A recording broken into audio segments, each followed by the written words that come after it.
Hola a todos, ahora vamos a hablar de los artefactos. Los artefactos pueden ser plantillas, pueden ser documentos, pueden ser salidas de procesos que generalmente están expresadas como entregables físicos. Es decir, el caso de negocio es un artefacto, el plan para la dirección del proyecto es un artefacto, los contratos son artefactos.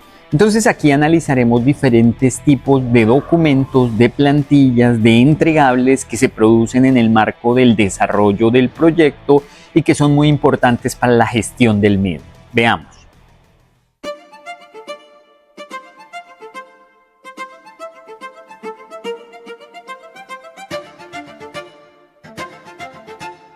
Recordemos que los artefactos son plantillas, son entregables y son documentos, entonces son como más tangibles. Los métodos a veces son secuencias de pasos, entonces uno los esquematiza y busca uno gráficas que esquematizan cómo serían los pasos, eso en los métodos. Pero aquí sí son más tangibles, o sea, los artefactos son documentos, son entregables, plantillas que uno puede ver y que cualquiera de estas, así yo no la explique en detalle aquí, ustedes podrían entrar a googlearla, por ejemplo, y seguramente le sale una gráfica de cómo es ese artefacto. Los principales tipos de artefactos, artefactos de estrategia, ¿sí? Entonces ustedes podrían empezar a pensar qué documentos de un proyecto están asociados a la estrategia, por ejemplo, ¿sí? Y entonces de entrada uno dice, bueno, el caso de negocio es estratégico, porque el caso de negocio no es operativo, no le da a uno el detalle, sino está pensándose en la estrategia, en por qué eso es estratégico para la organización, por qué debemos desarrollar ese proyecto y por qué ese proyecto agrega valor para la organización, ¿sí? Cuando hablemos de bitácoras y registro, entonces ustedes ya deberían pensar en el registro de riesgos, ¿sí? En el registro de control de cambios, ¿sí? Es otro registro. Cuando hablemos de planes, entonces ustedes ya dirán el plan para la dirección del proyecto, ¿cierto? Cuando hablemos de diagramas jerárquicos, entonces en diagramas jerárquicos, la EDT, la estructura de desglose de trabajo, es una EDT. Miren que ya casi de cada uno de esos hemos visto ejemplos. Líneas base, ni se diga, línea base el alcance, cronograma y costos, y la línea base el desempeño, si se quiere, que es la mezcla de esas, que es más un concepto asociado a que uno comprenda que la mezcla de esas le produce otros entregables. Datos e información visuales. Entonces ustedes ya han visto conmigo tableros de datos, tableros de radiación, ¿sí? Informes, ¿sí? Vamos a ver, informes no hemos visto tanto, pero vamos a ver el informe de calidad, por ejemplo. Acuerdos y contratos, ¿sí? Asociados a las adquisiciones. Y bueno, otros artefactos. Entonces aquí vamos a recoger gran parte de lo que ya hemos visto. Voy a tratar de ir rápido sobre esto. Entonces, bueno, manos a la obra. Artefactos de estrategia, ¿sí? Entonces aquí nos recuerda algunos, otros pueden ser nuevos. Está el caso de negocio, que fue el primero que yo mencioné. Está el lienzo del modelo de negocio, ¿sí? El lienzo del modelo del negocio creo que no lo habíamos mencionado, pero básicamente es un resumen de una página, ¿sí? A veces uno quiere tener un documento ejecutivo para mostrarle en la alta gerencia. Entonces, el lienzo del modelo de negocio es una página donde muestra básicamente muchas de las cosas que hay en el caso de negocio, pero de forma más ejecutiva. Un informe de proyecto. A veces un informe de proyecto, sí, no es un caso de negocio en el sentido que no tiene esa formalidad y no se hace todos los análisis que tiene un caso de negocio, pero se enfatiza en algún aspecto del proyecto que se quiera mostrar. ¿M? El acta de constitución del proyecto, sí, que ya el acta de constitución del proyecto es quizá uno de los documentos de los que más hablamos, el documento con el cual se formaliza el inicio del proyecto y que, dicho sea de paso, gran parte del insumo para desarrollar el acta está en el caso de negocio, porque mm, el PMI antes decía que el caso de negocio se desarrolla antes del inicio del proyecto, pero como esto se ha vuelto como que cada quien lo adapta a su manera, ahora dice como, oiga, típicamente el caso de negocio se hace antes, pero podría pasar que se haga como parte de las fases de planeación del proyecto. Pero en los modelos tradicionales, el caso de negocios, el input del acta de constitución del proyecto y el acta de constitución del proyecto es el documento formal mediante el cual se inicia el proyecto. Ya habíamos hablado de la declaración de la visión del proyecto, que es un poco, sí, como poner el proyecto en términos de la visión, de los sueños, de las metas. Y vamos a ver algo que se llama hoja de ruta, que básicamente es una especie de diagrama de hitos, pero ejecutivo en términos de estrategia. ¿M?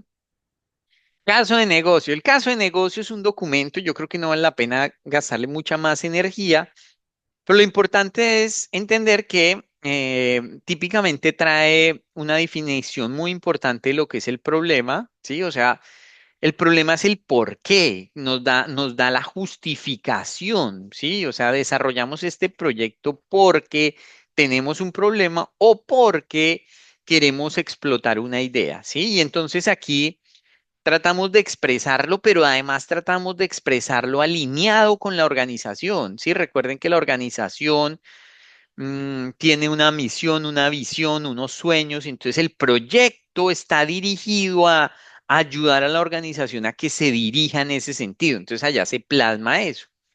Luego, desde luego, ¿cierto? Se plasma el por qué, o sea, cómo aquí la justificación, ¿sí? Pero aquí luego de tener la justificación y por qué la organización necesita ese proyecto en términos del problema o la necesidad es el por qué esa es la mejor solución, ¿sí? O por qué ese proyecto da solución a ese problema o a esa necesidad.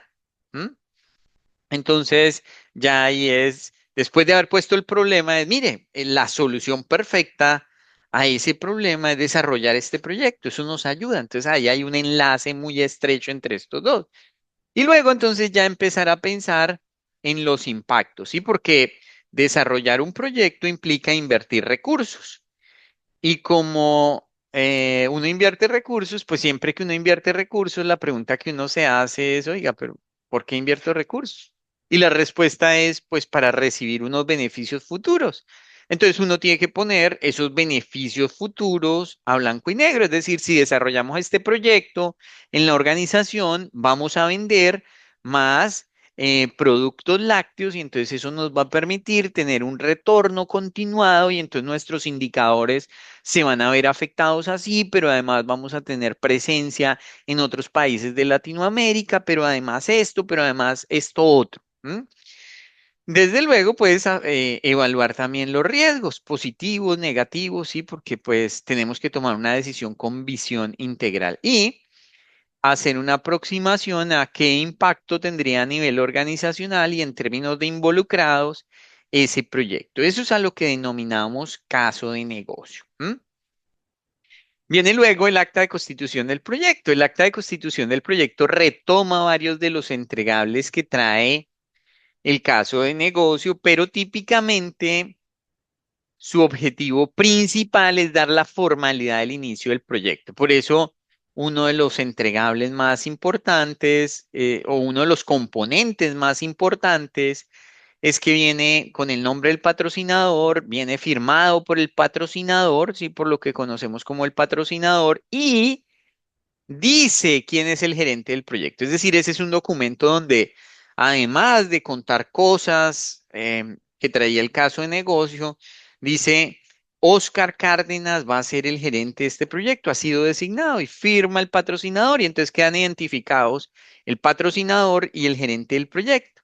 Y de resto, pues ya trae cosas en las que no voy a enfatizar porque muchas se parecen al caso de negocio. Obviamente puede ser que aquí ya hayamos trabajado un poco más el proyecto y entonces se hayan pulido ciertas cosas, ¿sí? Hayamos definido otras, pero la estructura es parecida, de alguna manera parecida a la del caso de negocio.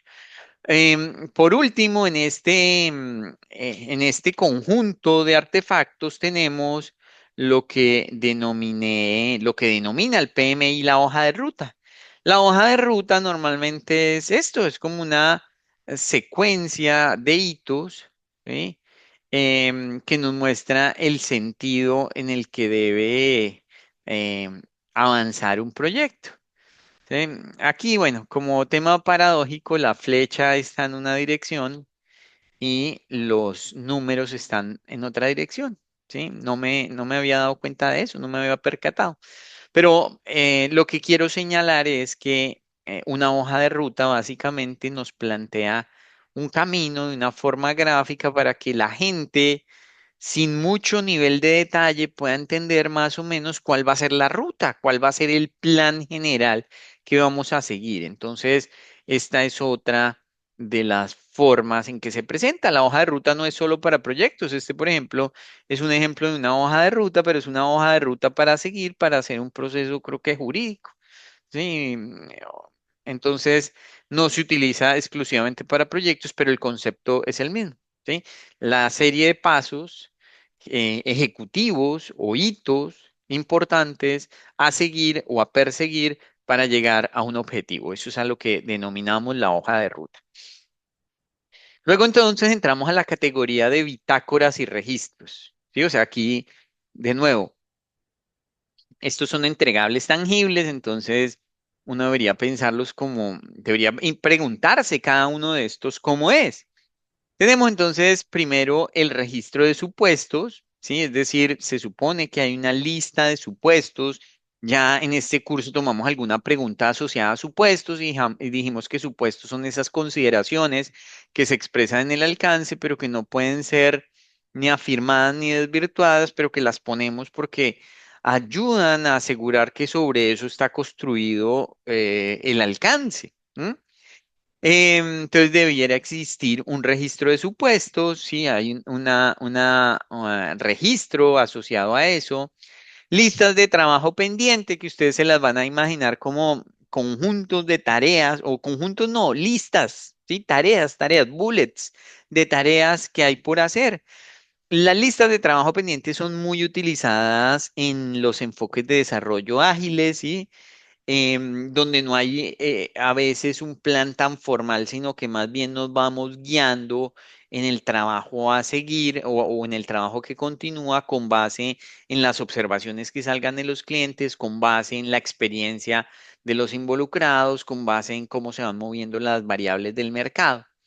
Está el registro de cambios, en donde se registran todas las solicitudes de cambio. Cuando digo todas las solicitudes de cambio, estoy haciendo referencia a que no solo se registran las que son aprobadas, sino todas, incluso aquellas que son rechazadas.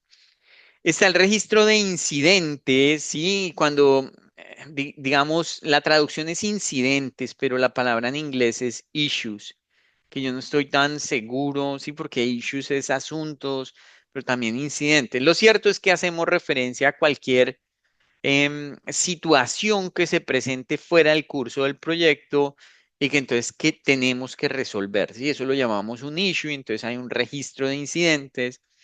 Registro de lecciones aprendidas, ¿sí? Donde ponemos, después de ejecutar esa reunión de lecciones aprendidas, consignamos todas esas lecciones aprendidas y cuyo objetivo principal es hacer que el conocimiento adquirido por el equipo migre a la organización, ¿sí? Porque las personas aprenden cuando hacen algo bien, cuando hacen algo mal, pero a veces las organizaciones no. O sea, lo aprende la persona quien cometió el error, pero no el resto de la gente. Entonces hay que tratar de asegurarnos de que eso migre. La lista de trabajo pendiente ajustada al riesgo, esta es esta misma, pero muchas veces trae una evaluación adicional asociada al riesgo, ¿sí? Para de una vez descartar o modificar esas actividades. Los registros de riesgo, sí, que son básicamente listados con los riesgos y en los cuales además se colocan otros atributos del riesgo. Y los registros de interesados, o sea, de todas las personas que pueden ser afectadas, personas o grupos de personas que pueden ser afectadas positiva o negativamente por el proyecto. Yo creo que los registros son muy fáciles, ¿no? Porque como que con todos los registros estamos familiarizados. Yo voy a hacer énfasis en algunos, solo como para que ustedes tengan ahí pendiente o presente a qué se hace referencia. Cuando hablamos de registro de cambio, entonces imagínense una matriz como esta, donde usted tiene un código asignado para el registro, para el cambio, de tal suerte que usted le pueda hacer seguimiento, trazabilidad. la descripción del cambio solicitado, ¿sí? O sea, alguien pidió un cambio al proyecto, quién fue ese alguien que pidió ese cambio, cuándo fue que pidió ese cambio y la decisión, ¿sí? Que la decisión, recuerden, a la luz del PMI la toma el comité, ¿no? El comité de toma de decisión, que ya lo vimos, ¿cierto? Lo vimos en los métodos hace algunos minutos. Y los comentarios. Es decir, que la conclusión es que a la luz del PMI no se registran solo los cambios aprobados, sino todos los cambios, incluso los cambios rechazados. O sea, hay cambios que puede hacer un involucrado que pidió que el proyecto, que el software tenga una nueva casilla para que se pueda meter esta información y así se calcule automáticamente otra cosa. Y puede ser que la decisión es no rechazar el cambio, no hay presupuesto, bueno, la razón que sea, ahí queda consignado y queda como decisión que el cambio fue rechazado. ¿Sí? Esto es un registro de cambios del proyecto, muy sencillito, muy fácil. Registro de asuntos, entonces yo creo que aquí se empieza a repetir casi lo mismo y es todos los registros tienen un ID. Este tiene el estatus del asunto, ¿sí? Es decir, si está abierto, si está cerrado, ¿sí? ¿En qué quedó eso? Acá hay una columna de prioridad, ¿sí? Porque puede haber issues que puedan tener un impacto importante al proyecto, ¿sí? Que cuando fuimos a empezar a ejecutar la obra, en el caso de un proyecto de construcción, nos dimos cuenta que los planos no coinciden con las últimas versiones, no cruzan entre ellos. Pues ese es un impacto, un impacto seguramente alto, porque entonces no se pueden adelantar obras, ¿cierto? Eso impacta cronograma, impacta costos. Aquí se describe con detalle de qué se trata el issue, quién es el owner. El owner aquí hace referencia al dueño. Owner es, la traducción de owner es dueño, ¿no? Pero hace referencia a la persona que está a cargo de ese asunto, porque hay alguien a quien le debemos asignar la responsabilidad de resolverlo. ¿M?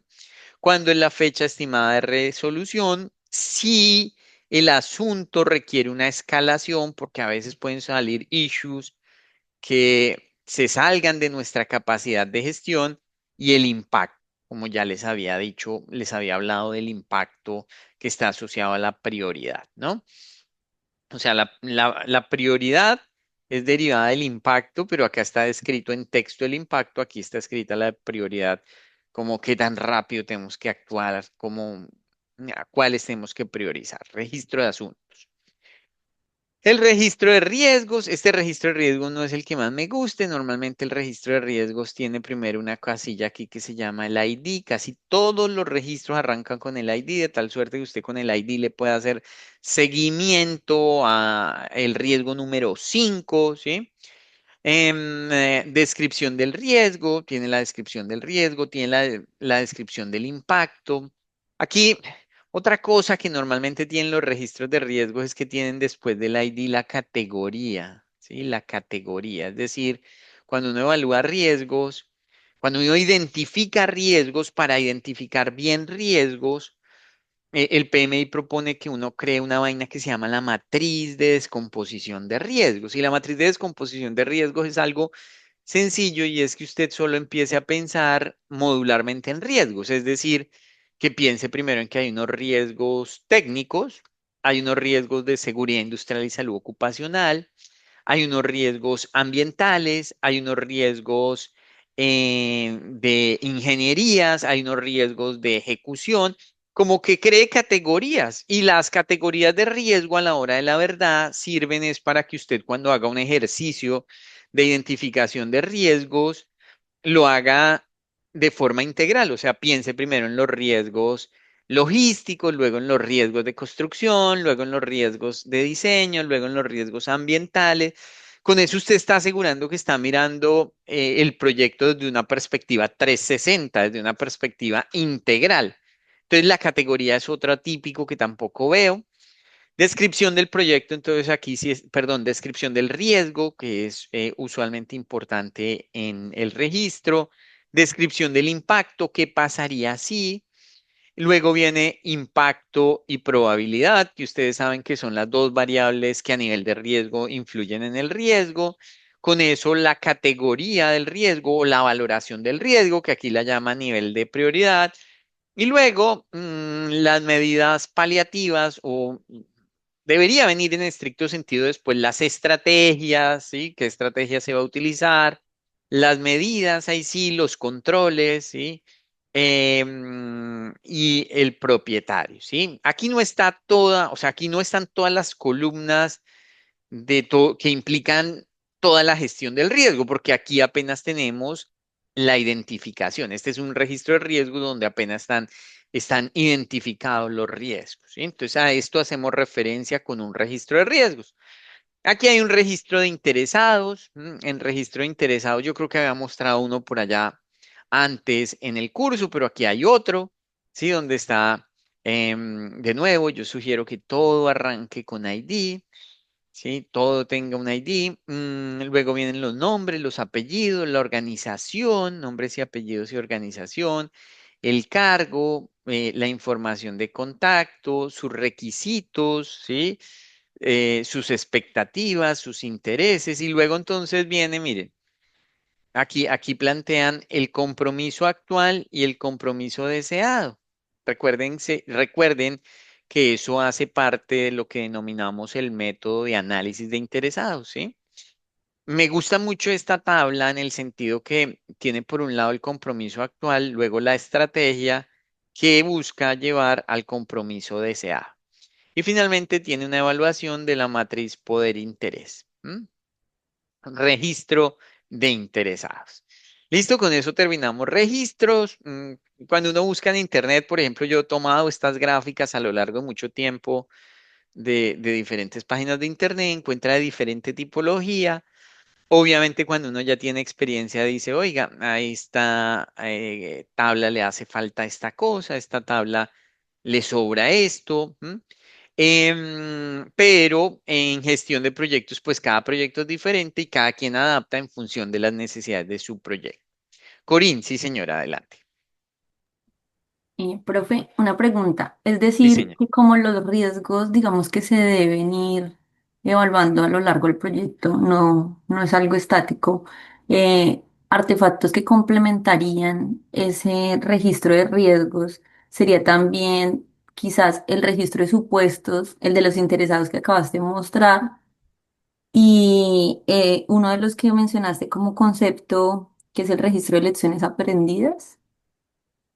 Digamos que esos podrían hacer parte completa, o sea, o complementar ese registro de riesgos. Sí, sí, y hay más, diría yo. O sea, los que has dicho, yo creo que sí, que aplican.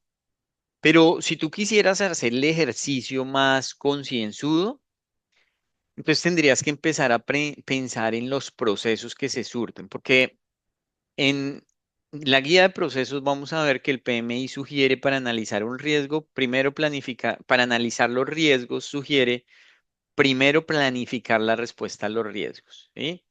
Es decir, pensar yo en cómo voy a abordar la gestión de los riesgos. Y entonces, por citarte un ejemplo ahí, cobra mucha importancia la matriz probabilidad-impacto. La matriz probabilidad-impacto es más un método que un artefacto, lo denominan aquí, pero de todas maneras lo menciono porque tú ya estás pensando en integrar toda la gestión de riesgos. Tendría que entonces uno pensar en identificación de riesgos. Cuando uno mira en identificación de riesgos en artefactos, por ejemplo, vamos a ver una vaina que se llama, que ya la mencioné, pero la vamos a ver ahorita más adelante, la matriz de descomposición del riesgo. ¿Sí? Esa matriz de descomposición del riesgo es un artefacto, entonces ahí te sumo uno. Pero además, en identificación del riesgo, ya viste el registro de riesgos, pero seguramente ahí también necesitarás el registro de interesados, porque en función de ellos va a llegar otra información. Entonces, para hacer corta la pregunta y no quedarme en este ciclo hasta el final, sí, las que han mencionado, sí, pero seguramente hay otras más. Y dependerá también del enfoque que tú des para análisis de riesgo. Bueno. Vale, perfecto, gracias. Bueno, sí, señora, pero muy bien en pensarlo así de forma integral. Planes. Entonces vamos a empezar ahora vamos a empezar a hablar de otro tipo de artefactos, los planes. Ustedes ya conocen la mayoría de estos, ya conocen la mayoría, ¿sí? Em, quizá, o más bien, arranquemos por los que conocen, ¿sí? Yo les he dado una herramienta a ustedes mnemotécnica que se llama que asocien siempre que diga planificar la gestión de, lo asocien a un plan de gestión. O sea, cuando empecemos a hablar de procesos y vean un proceso que se llame o que inicie con planificar la gestión de, ustedes inmediatamente piensan, este proceso me produce un plan de gestión. Uno. Dos. Cada que uno tenga un plan de gestión, el plan de gestión es un documento, o sea, un artefacto, ¿sí? Que dice cómo se gestiona esa área de conocimiento en el proyecto. Entonces, cuando yo tengo plan de gestión del alcance, es cómo se gestiona el alcance. Plan de gestión de cronograma, cómo se gestiona el cronograma. Con eso que yo les acabo de decir es casi que suficiente para entender los planes de gestión. ¿Sí? O sea, si les dicen planes de gestión, ¿sí? Inmediatamente el cómo. Es un documento que dice cómo se gestiona eso. ¿M? En esa línea, entonces, tenemos planes de gestión del alcance, del cronograma, de los costos, de la calidad, de los recursos, de las comunicaciones, ¿sí? Bajo la misma filosofía de las adquisiciones, de los requisitos, de los riesgos. Y todos esos que yo he citado, más algunos otros que todavía no he hablado acá, conforman el plan para la dirección del proyecto. Recorderis nuevamente.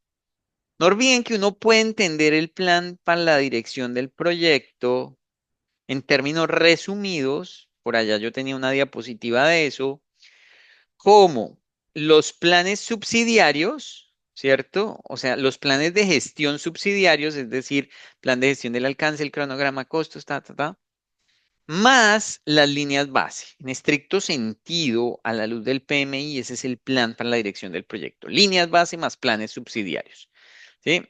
Entonces, lo que quiero señalar aquí es que el plan para la dirección del proyecto lo menciona como un plan, pero es un plan que recoge la gran mayoría de los otros planes que están acá y que además tiene las líneas base, lo que quiero señalar. ¿Listo? ¿Qué otros planes tiene el plan para la dirección? Tiene el plan de involucramiento de los interesados, también está en el plan para la dirección del proyecto. Este, como cosa particular, no se llama plan de gestión. Y yo creo que la respuesta básicamente es porque el PMI quiere señalar que como aquí estamos tratando es con personas, ¿sí? O sea, cuando uno habla de interesados, habla de personas, ¿sí? Ya no es como su enfoque no es solo poner sobre el papel, ¿sí? Cómo va a ser la gestión de las personas, sino estar en contacto con las personas, pero básicamente es lo mismo de los otros planes, solo que asociado mucho más a personas. Entonces, esos que he señalado aquí son de los que están fijo en el plan para la dirección del proyecto. Hablemos de los otros, plan de liberación y plan de iteración. Ustedes ya saben a qué se hace referencia. Cuando decimos plan de liberación, entonces inmediatamente ustedes ya piensan en enfoques adaptativos, pero sobre todo enfocados a incrementales, ¿cierto? Incremental. Cuando hablamos de plan de iteración, entonces estamos hablando de una iteración, enfoques iterativos, o sea, enfoques de ciclo de desarrollo iterativos, ¿sí? Que son planes con menos nivel de detalle que los planes de los enfoques predictivos, pero que básicamente dicen qué se va a hacer en esa liberación o qué se va a hacer en esa iteración. El plan de control de cambios, que el plan de control de cambios es un plan en el que decimos cómo se van a manejar los cambios en el proyecto, ¿cierto? O sea, alguien podría decir, oiga, pero entonces eso debiera ser un plan de gestión. Y yo estoy de acuerdo, sí, debiera ser un plan de gestión, pero se llama plan de control, ¿m? De control de cambios. Como les digo, es un documento que dice cómo se van a gestionar los cambios, los pasos que debe surtir el cambio que como ustedes ya han visto, los cambios arrancan normalmente con una solicitud de cambio que se registra en un registro de cambios que se analiza, porque siempre que hay un cambio, recuerden que lo primero que hace el gerente del proyecto es analizar en términos de impacto, qué va a implicar eso, ¿sí? Que va a un comité, que también ya lo mencionamos aquí, el comité de toma de decisiones, ¿m? Y que al final ese comité es el que define si es conveniente o no es conveniente y por ende aprueba o rechaza el cambio. Y en caso de que apruebe el cambio, pues se tiene que dar típicamente un cambio en las líneas base. Eso es lo que se llama un control integrado de cambios. Es decir, que el plan de control de cambios dice cómo se hacen los controles integrados de cambios. Y el plan de pruebas, que los planes de pruebas están asociados sobre todo a al dominio de desempeño de la entrega, ¿sí? Para asegurar, y sobre todo en ese componente la calidad, para asegurar que los entregables cumplen con un grado, ¿no? Recuerden que la calidad aquí la hemos visto como el grado de cumplimiento de una serie de especificaciones. Entonces, plan de pruebas. Miren que esto ya lo dije, pero aquí lo traje de forma gráfica. Miren que aquí tenemos, por ejemplo, un, un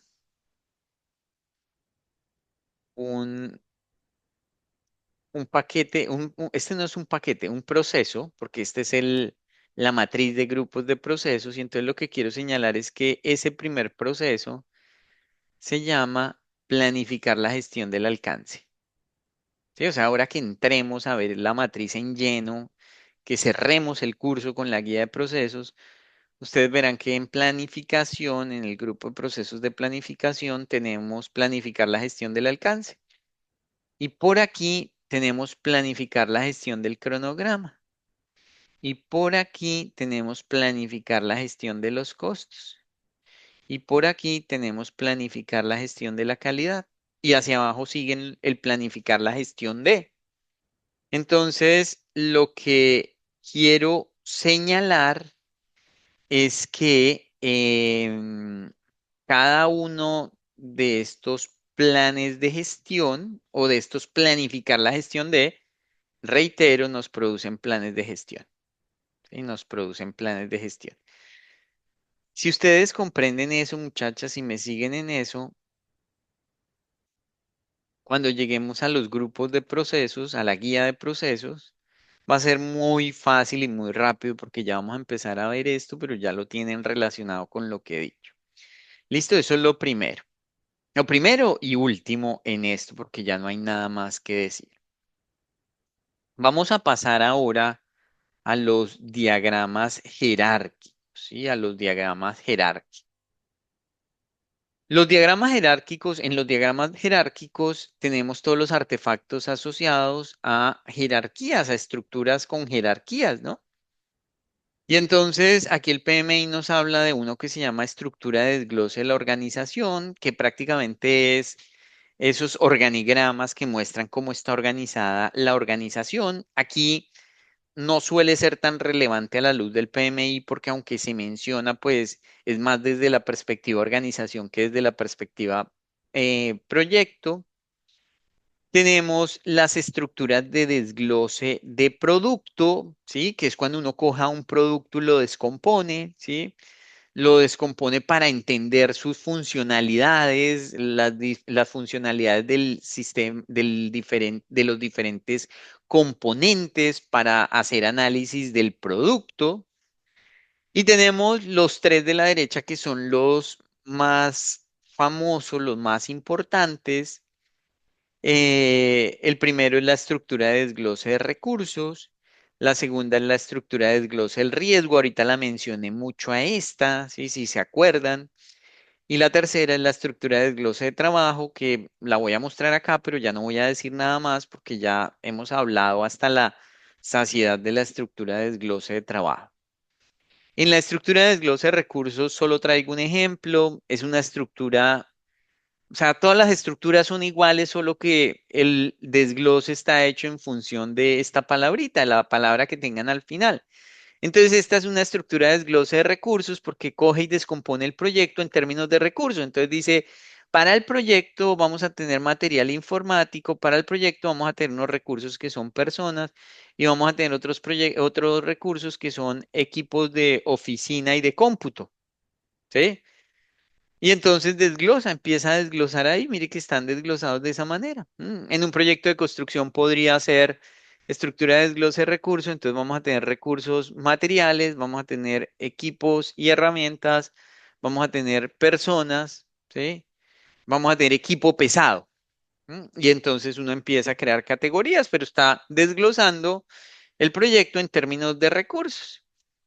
En términos de riesgos, yo ya puse un ejemplo, entonces mire que aquí hay una estructura que es un poco más detallada, que dice este es el paquete inicial, que son todos los riesgos del proyecto. Luego hay un nivel uno que son, divide en riesgos internos, riesgos externos y riesgos de la industria. Luego en riesgos internos, entonces descompone en ambiente y en gobierno. En riesgos de proyecto descompone en riesgos del equipo y en enfoque. En riesgos de la industria descompone en competidores y en proveedores y descompone cada uno de estos a su vez. Entonces dice, en riesgos de ambiente tenemos riesgos de condiciones ambientales y riesgos de inadecuada tierra o que la tierra esté inadecuada, algún tema asociado de pronto al componente topográfico o algo de ese estilo. Y así sucesivamente descompone cada uno. Como les digo, muchas veces esta técnica se utiliza es para ayudarlo a uno después a pensar cuando uno empieza a identificar riesgo, entonces uno empieza a preguntarse, bueno, ¿cuáles son los riesgos por condiciones ambientales, lluvia y demás que puede tener este proyecto? ¿Cuáles son los riesgos asociados a la topografía y a las condiciones de suelo de este proyecto? O sea, empieza a pensar en términos de cada uno de estos paquetes de trabajo. Estructura de desglose de riesgos. Esta es la estructura de desglose de riesgos. Estructura de desglose del trabajo, no la olviden, es la descomposición en términos de trabajo, pensando en el trabajo. ¿Listo? Em, bueno, hoy nuestra clase, me están preguntando aquí, hoy nuestra clase es hasta la 1 de acá, 12 del día. ¿M? Y de una vez aprovecho a hacer un comentario y es la siguiente clase. Muchachos y muchachas, la clase es de 3 horas, pero estén preparados para que sean 4 o 4:30, porque si nos queda faltando un poquito de tiempo, pues hay que hacerle esfuerzo por ya terminar el curso. ¿M? Entonces, de pronto, si nos desviamos un poco en esa clase, pues si no pudieran en algún caso tomar toda la clase, pues igual les queda el video, pero ojalá que la puedan tomar toda, ¿no? Entramos entonces a líneas base, al componente de líneas base. En líneas base, en estricto sentido, en líneas base uno tiene línea base del alcance, línea base del cronograma y línea base del costo. Pero acá el PMBOK séptima edición hace énfasis en algunos artefactos de las líneas base. Entonces nos dice que un componente de las líneas base es el presupuesto, ¿cierto? O sea, cuando hablemos de línea base, imagínense un entregable que sea el presupuesto. Ahorita vamos a recordar cuál es la línea base de costo. Ya ahí hay como una brecha, tiene el PMI, porque en la séptima edición, línea base no es igual a presupuesto. Son dos cosas diferentes, pero aquí dice que el presupuesto es uno de los artefactos de la línea base. Luego dice que la línea base para medición del desempeño, recuerden que la línea base para medición del desempeño es básicamente tener las tres líneas base, ¿sí? La calidad siempre se menciona porque la calidad es como una de las condiciones que debe cumplir el proyecto, pero las tres líneas base son alcance, tiempo y costos, y si uno combina estas tres líneas base, tiene la línea base de desempeño. En términos prácticos, ustedes imagínense, y lo mostré aquí, que tener la línea base del alcance, la línea base del cronograma y la línea base de los costos, casi que se resume en la curva S del PB, que va a ser nuestro marco de referencia para medir el desempeño del proyecto. Es decir, que la mezcla de las tres líneas base nos sirve para tener una línea base de la medición del desempeño. Nos dice que el cronograma del proyecto y el cronograma de hitos son artefactos de la línea base, los dos hacen parte de la línea base de cronograma y nos habla de la línea base del alcance. La línea base del alcance sí la toma como un todo, o sea, nos dice que la línea base del alcance es otro de los entregables. Entonces, empiezo en un orden un poquito diferente porque ahí no me gusta el orden que presenta ahí el PMBOK. No olvidar que línea base del alcance es enunciado del alcance, EDT y diccionario de la EDT. Eso ya lo expliqué antes, aquí es solo recordar.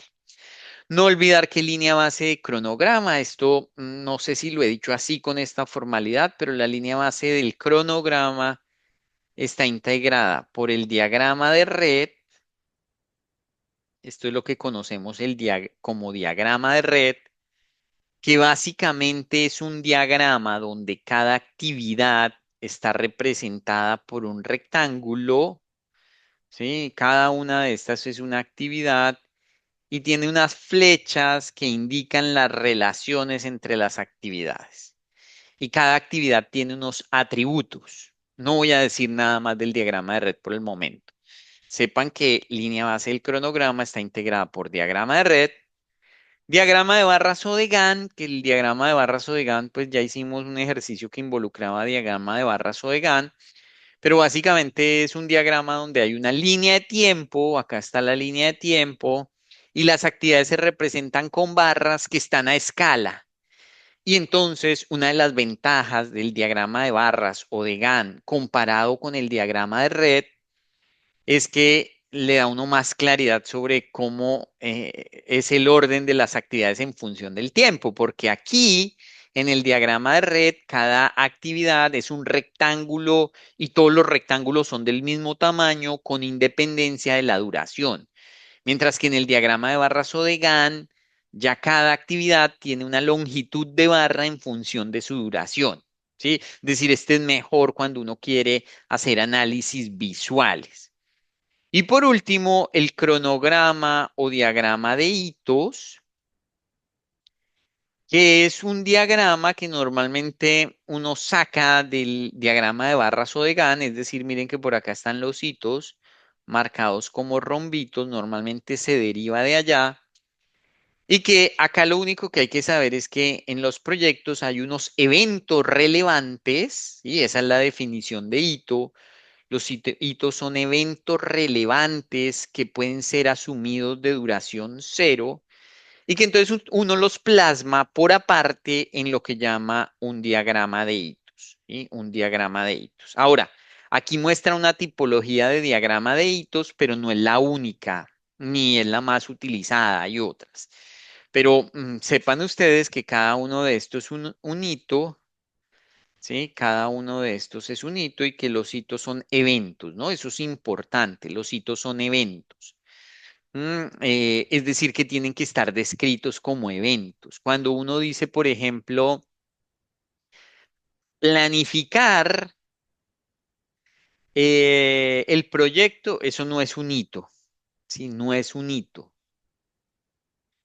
Diferente es decir, por ejemplo, ¿y por qué no es un hito? Porque no es un hito decir planificar el proyecto, porque planificar el proyecto es seguramente un conjunto de actividades, primero, y segundo, se va a demorar en el tiempo. O sea, eso va a llevar un tiempo y entonces no es un evento puntual.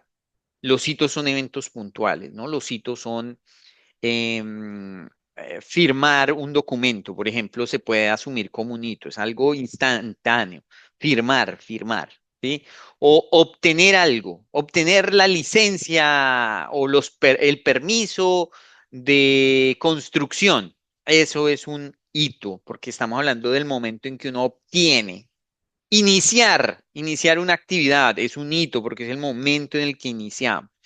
Entonces, aquí se ponen es expresados en términos de hitos y se modelan y eso es lo que conocemos como un diagrama de hito. Entonces, no olvidar que la línea base de cronograma está integrada por el diagrama de red, el diagrama de barras o de Gantt y el cronograma de hitos. Esto a manera de recordación, de recuerdo, ya lo habíamos mirado, pero no olvidemos que presupuesto, según el PMI, presupuesto es esto, O sea, es la línea base de costos más la reserva de contingencia. Esto es en la séptima edición del PMBOK, tiene una ligera variación con respecto a la sexta. ¿M? Entonces, cuando nos habla del presupuesto, de que el presupuesto es un artefacto, nos está diciendo usted debe tener la línea base del costo más la reserva de contingencia. Recuerden que la línea base de costo es la suma de las estimaciones de costos para todas las actividades del proyecto y la reserva de contingencia es un rubro en dinero para riesgos conocidos. ¿Sí? Recuerden eso. Entonces, no perdamos de vista eso. En línea base del desempeño, lo único que hice fue traerme esta curva S, ¿sí? Porque al final la curva S, de cierta manera, termina siendo la que me representa la mezcla de las tres líneas base, y a eso es que está asociado el concepto del PMI cuando uno dice línea base, el alcance, el cronograma y de los costos, ¿sí? O sea, la línea base, el desempeño es la mezcla de las tres líneas base y quizá la mejor forma de representarla es la curva S. ¿Listo? Bueno, entonces ya terminamos lo que tiene que ver con líneas base. Yo recomiendo, por favor, que se aprendan los componentes de las tres líneas base. ¿Sí? La línea base del alcance, enunciado del alcance, es EDT y diccionario de la EDT, línea base de cronograma, diagrama de red, diagrama de barras o de Gantt, cronograma de hitos, y línea base de costos si es solo las estimaciones, ¿sí? Pero como aquí nos habla del presupuesto, presupuesto es igual a estimaciones más reserva de contingencia.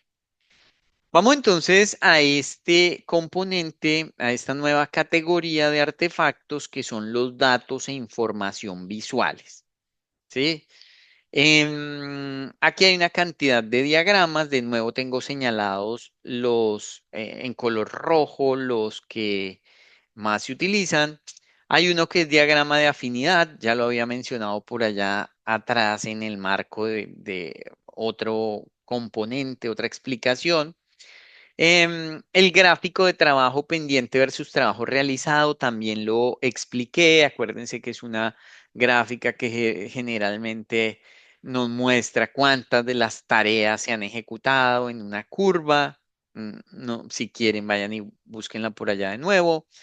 Diagrama de causa y efecto. Aquí me faltó el mapa, pero es diagrama de causa y efecto. Ichikawa o espina de pescado, que muchas veces se utiliza como una herramienta auxiliar para hacer lo que es análisis causa-raíz, ¿sí? Diagrama de flujo acumulativo, que muchas veces lo que nos muestra es el efecto acumulado de alguna variable. Diagramas de tiempo de ciclo que muchas veces se utilizan para calcular los tiempos de ciclo en un proceso, ¿sí? O sea, si hay 5 actividades, entonces se van sumando los tiempos a través de un diagrama para obtener el tiempo del ciclo. Tableros, que ya también los expliqué, pero aquí los traigo para que los recuerden. Diagramas de flujo, que estamos muy relacionados con ellos, o sea, los conocemos casi todos porque hoy por hoy las organizaciones trabajan con enfoque en procesos y la mejor forma de diagramar procesos es con un diagrama de flujo que le muestra a uno una secuencia de actividades o de pasos en un flujo.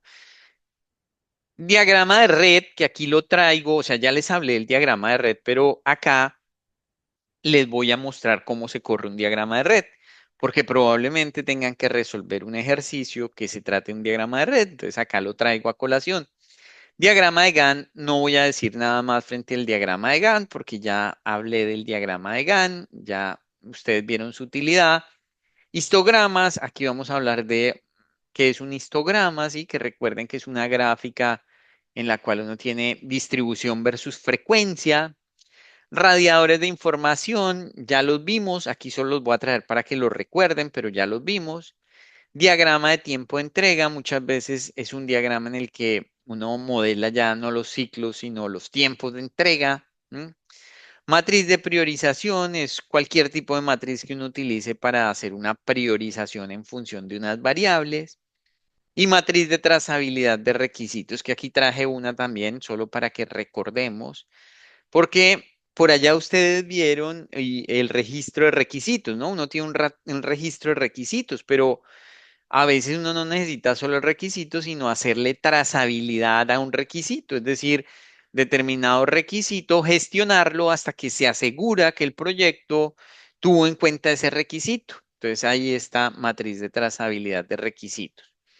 Otros asociados a datos e información visuales, entonces está la matriz de asignación de responsabilidades, risk em, a- assignment matrix, debe ser, que la más conocida es la matriz RASI. O sea, la matriz RASI es un tipo de matriz RAM, ténganlo presente, ¿sí? La matriz de responsabilidades y demás. Muchas veces la conocemos como matriz RASI, pero es un tipo de matriz RAM a la luz del PMI. Diagramas de dispersión, que son esos diagramas que le muestran a uno, que le ayudan a entender a uno qué tan relacionada está una variable con otra, la vamos a ver.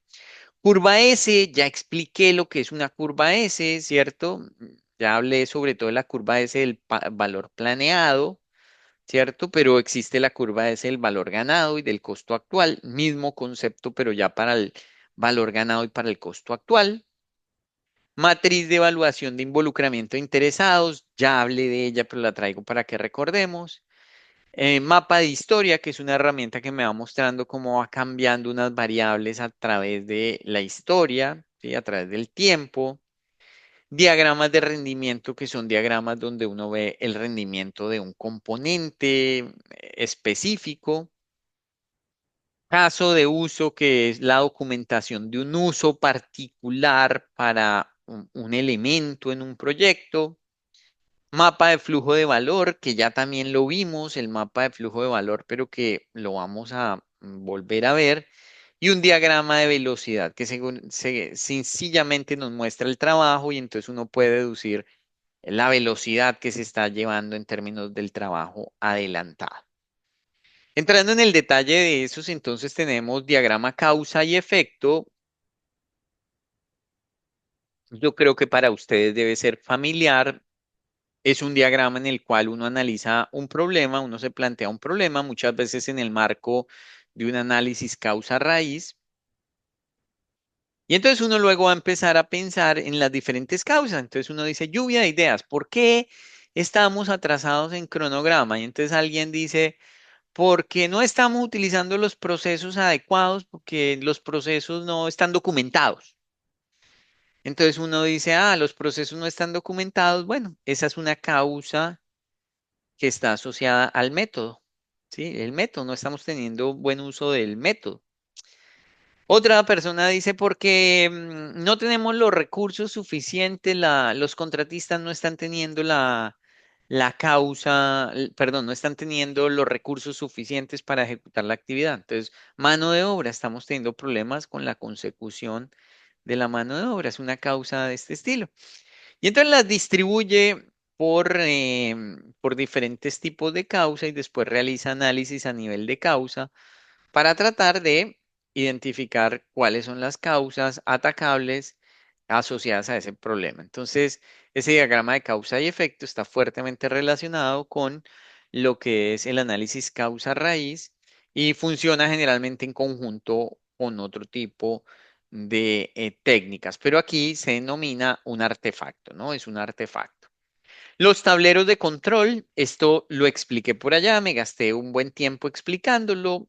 Traigo la diapositiva para que la recuerden y la revisen. Los diagramas de flujo que normalmente tienen un inicio, ¿sí? Un inicio donde hay unos inputs, es decir, si yo tengo un proceso a cargo en una organización que es el proceso de las adquisiciones, pues seguramente yo tengo que recibir un input de alguien que me hace una solicitud de compra o contratación de un servicio y ahí arranca el proceso.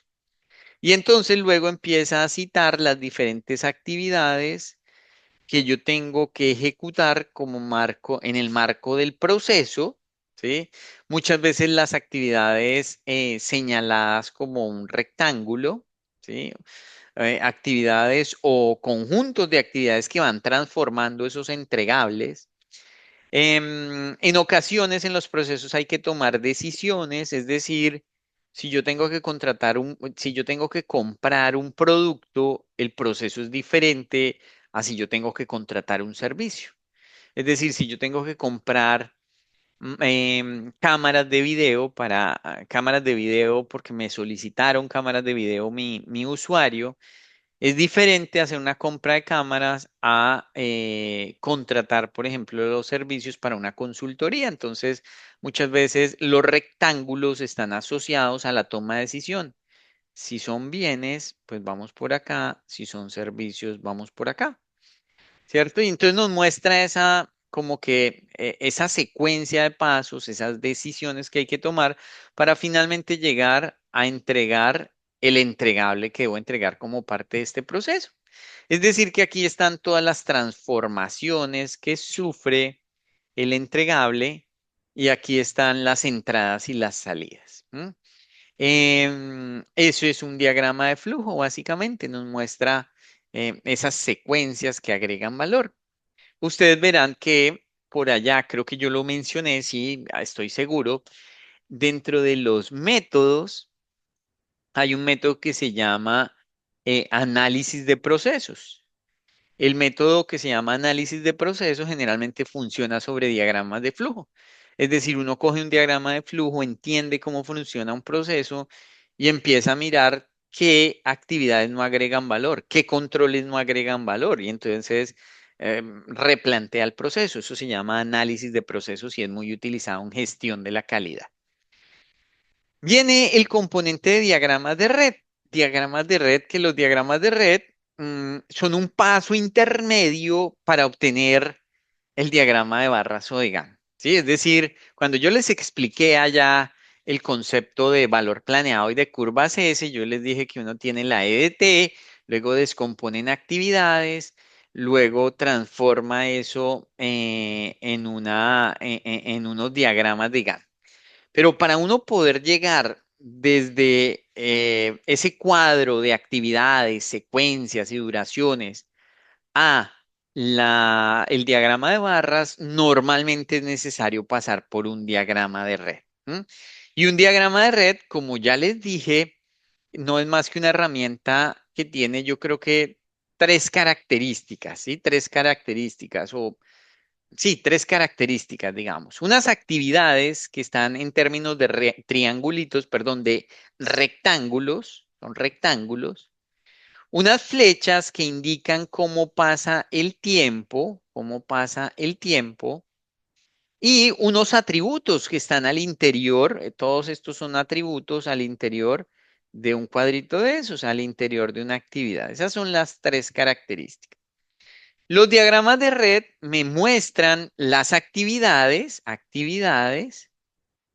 me muestran las secuencias, o sea, la relación entre las actividades y me muestran las duraciones de las actividades. Por eso es que el PMI dice que el orden para desarrollar un cronograma es definir las actividades, secuenciar las actividades y estimar la duración de las actividades. Aquí me muestra las tres cosas, porque miren que yo puedo ver todas las actividades, es decir, este proyecto tiene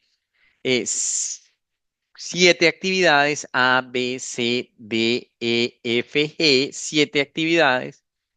Este proyecto tiene unas relaciones claras entre actividades, por ejemplo, para que F se pueda arrancar, se pueda iniciar, tiene que haberse terminado D, ¿sí? Porque depende de D, mire que esto me muestra que depende de D y depende de C. O sea, me muestra las relaciones y a su vez F precede a G. O sea que yo puedo ver cómo están relacionadas las actividades.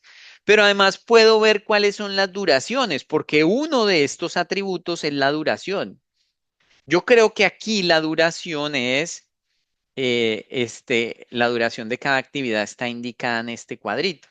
Entonces, B dura 3 unidades de tiempo, C 3 unidades de tiempo, F 6 unidades de tiempo y G 3 unidades de tiempo.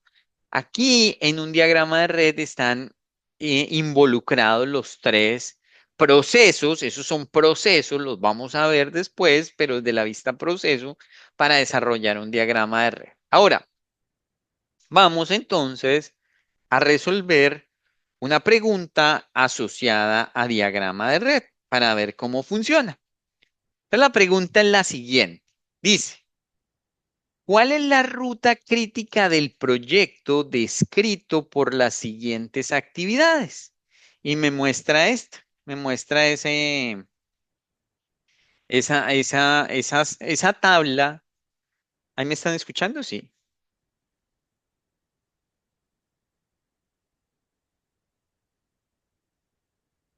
Y me muestra esa tabla en la que están los tres procesos que yo necesito, la definición de las actividades, la secuencia de las actividades y la duración de las actividades. Ahí están los tres procesos que pide el PMI. Entonces me dice, me da tres posibles respuestas. Entonces yo le tomo una fotografía porque me voy a ir a esta siguiente diapositiva y entonces voy a resolver ese diagrama de red. Esto implica resolver este diagrama de red. Lo vamos a resolver. Obviamente, algo que ustedes tendrán que hacer por ustedes mismas en el examen, pero que yo ya he hecho acá, es que primero ya he organizado las actividades, ¿sí? O sea, las organicé porque manualmente escribir y hacer los rectángulos me iba a quedar muy difícil e iba a consumir mucho tiempo en eso, pero ya organicé más o menos las actividades de forma que me queden fácil de conectar. Pero además tengo definida aquí una convención, ¿sí? Yo les decía que cada actividad tiene unos atributos. Pues bueno, aquí yo ya definí los atributos. Normalmente en este tipo de diagramas uno tiene un inicio temprano que se conoce a veces como IT, un fin temprano que se conoce como FT, tiene un inicio tardío como ITA, a veces le cambian el nombre, ¿sí? Porque IT queda, me queda un poco complicado. Pero generalmente son estos. Y fin tardío, un fin tardío. Son son cuatro atributos. Estos cuatro atributos, ahorita vamos a ver qué significa cada uno, sobre todo los dos de arriba, pero no le pongan tanta ciencia, más bien imagínenselo como parte del procedimiento. Luego vienen otros tres atributos a los que sí, los cuales sí tienen un sentido físico muy claro, y es el nombre de la actividad, ¿sí? Pues representa la actividad que se está ejecutando, la duración de la actividad, que tiene una interpretación y un sentido físico, y la holgura, que la holgura, si ustedes lo recuerdan, pues es una palabra que incluso uno usa en el argot popular, pero la holgura que está referida al tiempo que una actividad puede retrasarse sin que eso implique que el cronograma se atrase. Ahorita volveremos sobre ello, pero por ahora me interesa que entiendan que hay 7 atributos metidos en cada cajita. Entonces, dicho eso, yo voy a empezar a resolver este ejercicio, que quizá resolviendo el ejercicio es que puedo mostrar las cosas más claramente. Entonces, si uno va y mira la tabla dice que la actividad A está precedida por nada, ¿sí? Entonces, cuando uno tenga que una actividad no está precedida, lo que yo sugiero es que siempre pongan un punto de inicio, pongan un punto de inicio, no vayan a pasar por alto eso porque se pueden confundir. Entonces yo aquí he creado un punto de inicio que el enunciado no me dice que existe, el enunciado no me lo dice, pero que ustedes deberían hacerlo. Creen un punto de inicio. Entonces A no depende de nada, no está precedido por nada. Entonces A lo amarro a inicio. B igual. B no depende de nada, entonces la voy a amarrar a un punto inicio. Luego me dice que C está precedida por A y por B. Eso quiere decir que C depende de A y depende de B. C depende de A y depende de B. D depende de A. D depende de A. E depende de A. E depende de A. F depende de C. G depende de F. G depende de F. H depende de E. H depende de E. Y depende de H y depende de D. Hasta ahí me dice la tabla. No me dice nada más. De la misma manera que yo asumí que había un punto de inicio, debo asumir que hay un punto de fin. No se olviden de eso, la pueden embarrar. Entonces, aquí las que no tengan sucesoras, o sea, aquellas actividades que no tengan nada después, ¿sí? Amárrenla a un punto denominado fin, a un punto denominado fin. ¿Mm? ¿Listo? Ya entonces ahí armamos el diagrama de red. Un aspecto importante, muchachos y muchachas, es, yo aquí resolví un ejercicio en el que estamos asumiendo que todas las actividades son relación fin-comienzo. ¿Sí? No olviden de eso que expliqué por allá antes. Y a lo que hago referencia cuando uno dice relaciones fin-comienzo, significa que una actividad solo puede arrancar después de que la predecesora haya terminado. Es decir, esto significa que I solo puede arrancar después de que H y D hayan terminado. ¿Sí? Primer punto. El segundo es, no estamos asumiendo atrasos, ¿no? Pero podría ser que en un ejercicio le digan que I depende de D, pero tiene un atraso de 2 días. Entonces eso significaría que cuando estén haciendo sus cálculos tengan en cuenta que I debe estar 2 días después de D. Entonces tengan presente eso. Esto es un ejercicio típico, ¿sí? No creo que, no es usual que salgan con adelantos, con atrasos, con otro tipo de relaciones, pero sean conscientes de que eso podría ocurrir. Después de que uno hace eso, ¿sí? Es decir, ahí utilicé la columna actividad y la columna precedida por, ya las he utilizado, ahora vamos a poner las duraciones. Entonces aquí me dice que A, miren que según esta convención, la duración va aquí, en la parte, en el cajón de arriba, en el medio. Entonces vamos a poner que la duración de A es 3 días, la duración de B es 2 días, la duración de C es 2 días. La duración de D es 3 días. Revisen que por favor yo no me equivoque. La duración de E es 4 días. La duración de F es 2 días. La duración de F2 de G es 3 días. De H es 2 días. Y de I es 2 días. ¿Listo? Eso es todo lo que nos da de información el ejercicio. Entonces ahora yo tengo que resolver el diagrama de red. ¿Cómo se resuelve? Yo lo voy a resolver de la manera que es más sencilla. Y es, vamos a asumir que hay unos instantes de tiempo. Entonces, vamos a asumir que el proyecto arranca en el instante de tiempo cero.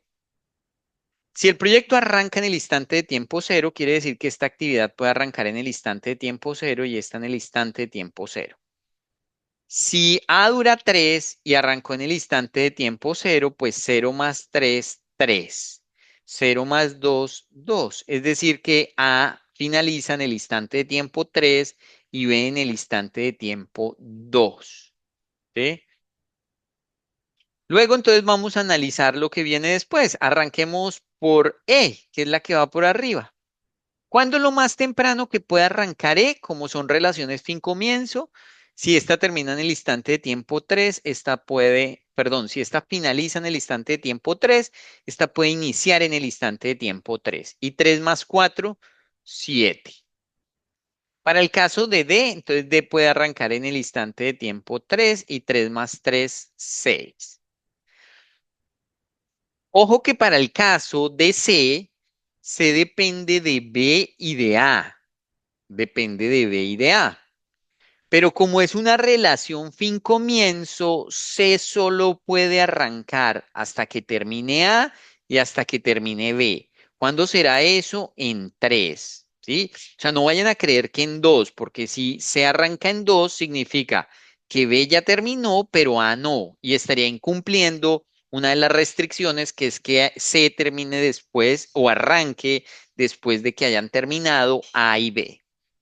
3 más 2 5. ¿Sí? Este 5 puede pasar aquí, 5 más 2 7. Este 7 puede pasar aquí, 7 más 3 10. Luego me vengo aquí por el lado de D, ¿sí? Bueno, no, mentiras. Me vengo por aquí por el lado de E. Este 7 pasa aquí y 7 más 2 9. Vamos a analizar el caso de I. I solo puede arrancar hasta que haya terminado H y haya terminado D. Eso significa que I puede terminar, puede iniciar en 9. 9 más 2 11. El proyecto, ¿cuándo terminará? Pues cuando hayan terminado todas las actividades. ¿Cuándo será eso? En 11, porque si digo que en 10, pues no ha terminado todavía I. Eso significa que el proyecto tiene una duración de 11 días.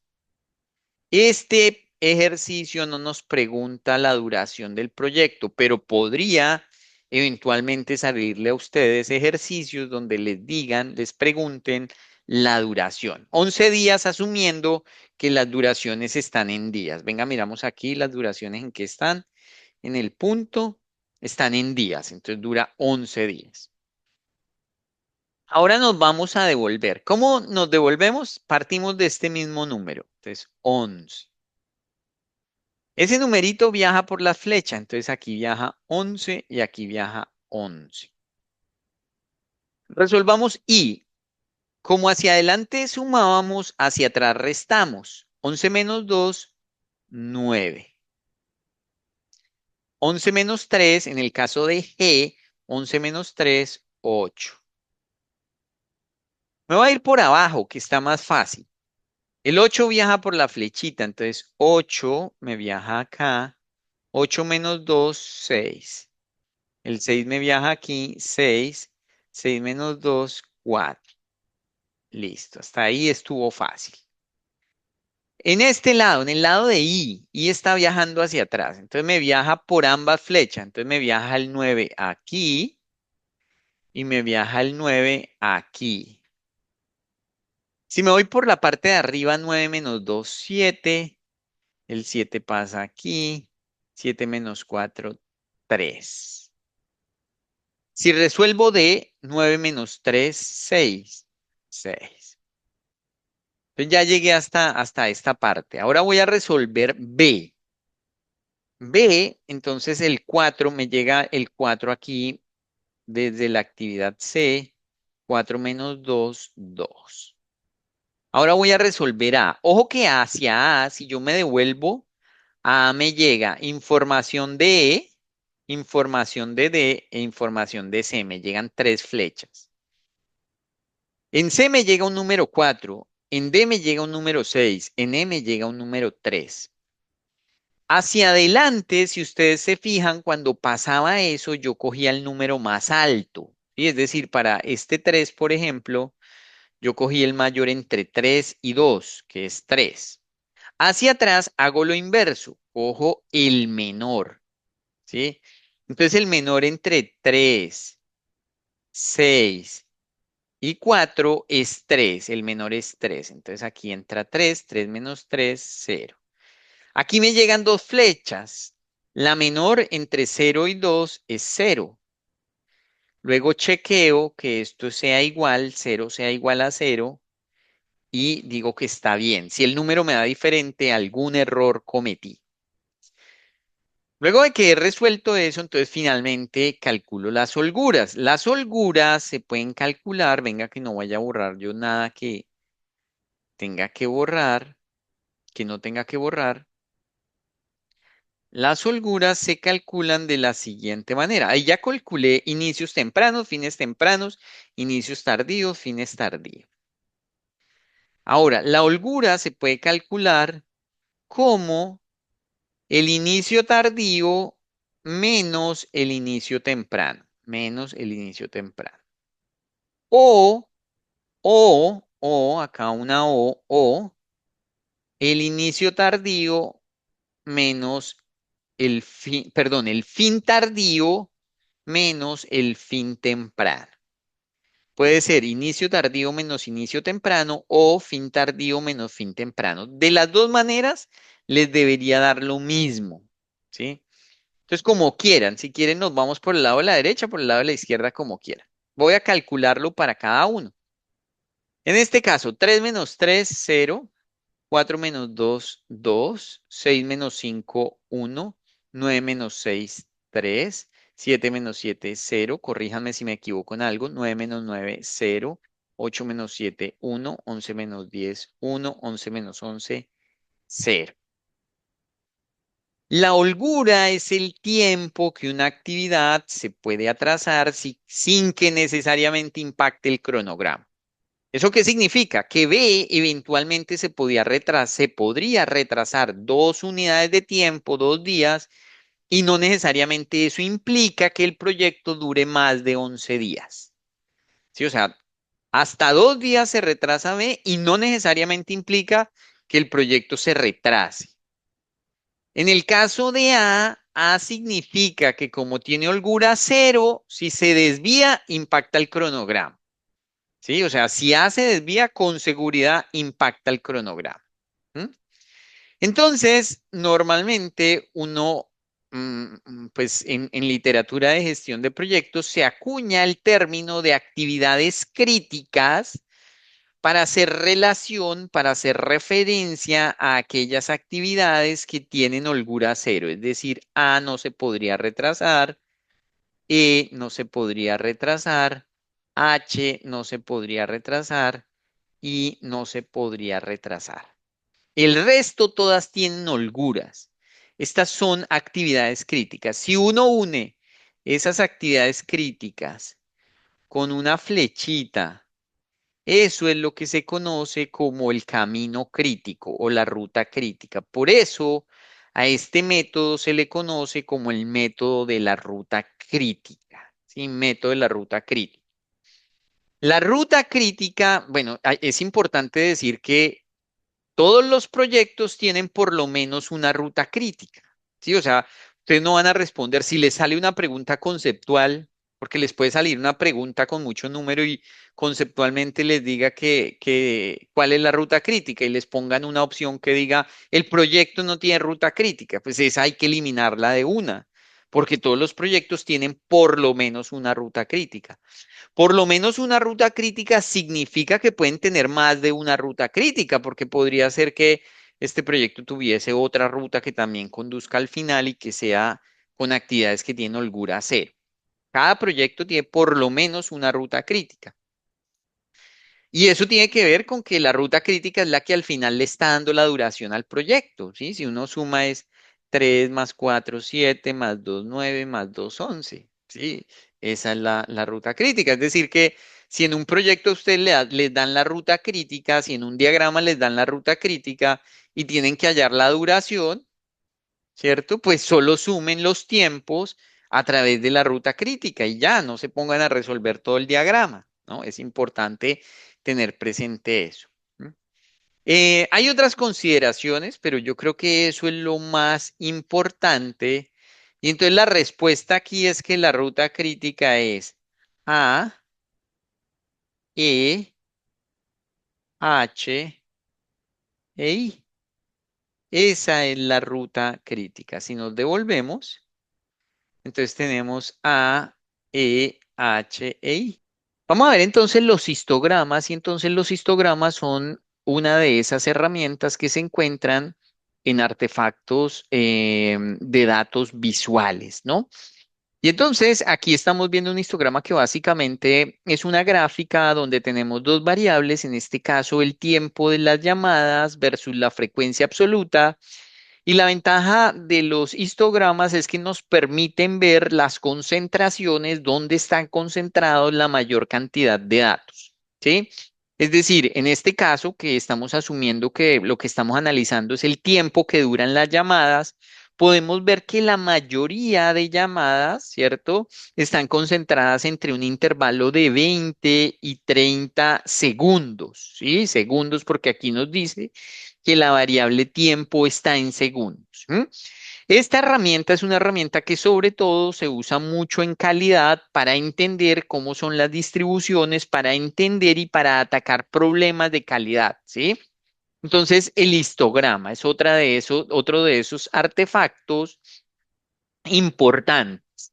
Acá tenemos los radiadores de información. Frente a los radiadores de información, yo no quiero decir mucho más. Esto ya lo vimos por allá cuando vimos el dominio, los diferentes dominios de desempeño, solo para que lo recuerden, ¿sí? Que el radiador de información presenta información que típicamente es información de interés para los diferentes involucrados, ¿no? Y la presenta de una manera muy gráfica. Aquí tenemos entonces lo que denominamos una matriz de trazabilidad de requisitos, que es una matriz que es muy importante en todo lo que tiene que ver con la definición del alcance. Es decir, recuerden que cuando uno está definiendo el alcance, pues recopila los requisitos, ¿sí?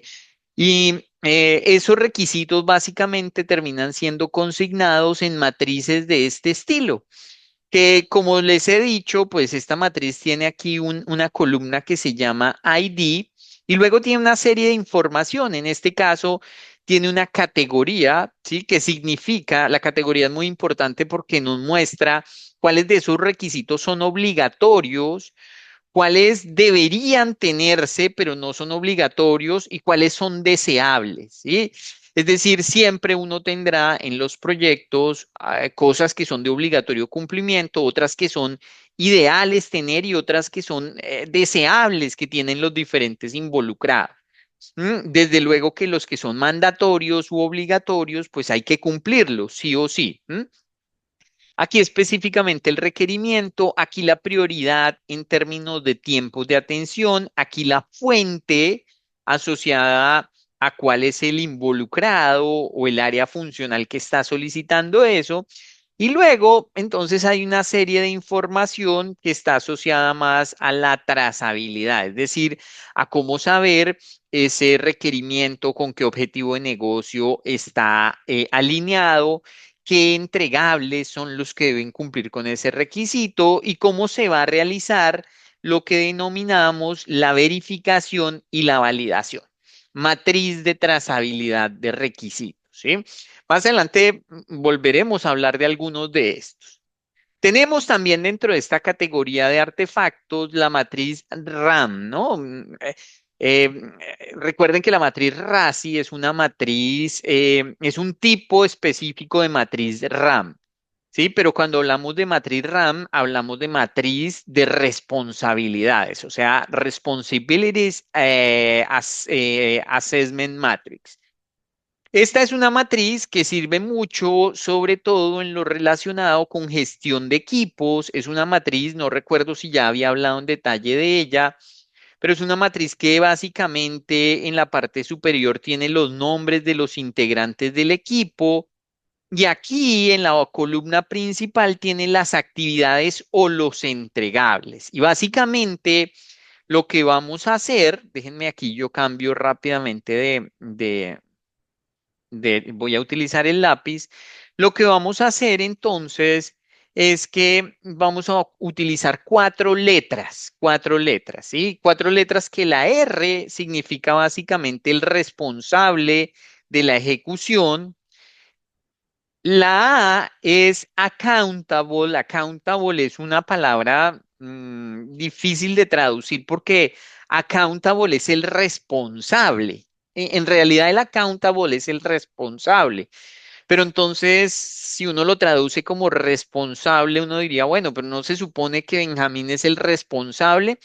Pues no, lo que ocurre es que Benjamín es el responsable de la ejecución, pero el que tiene la responsabilidad asociada al aseguramiento es Ana, ¿sí? Es decir, normalmente las organizaciones concentran unos niveles de autoridad en unas personas y esas personas son las responsables no de la ejecución, ¿sí? Sino que son quienes son los responsables del aseguramiento. Entonces, este A, que aquí lo traduce como autorizador, es a la hora de la verdad la persona que tiene que asegurar que se desarrolle el acta de constitución y tiene que asegurar que el acta de constitución cumpla con los requisitos de calidad, más allá de que Benjamín sea quien hace el trabajo operativo.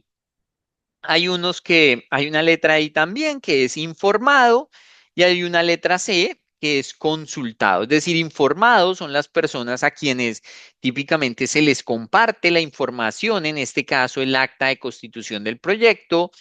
En esta actividad no tenemos consultado, pero en esta sí, normalmente los consultados son aquellas personas a quienes tenemos en cuenta, les preguntamos, ¿sí? Para en el desarrollo de la actividad. ¿Listo? Matriz RACI es una de las matrices que realmente se utiliza mucho en proyectos porque da mucha claridad de quién, en manos de quién está la responsabilidad, pero además qué otros actores participan. Entonces, otro de los artefactos importantes. Hablamos aquí también de los diagramas de dispersión.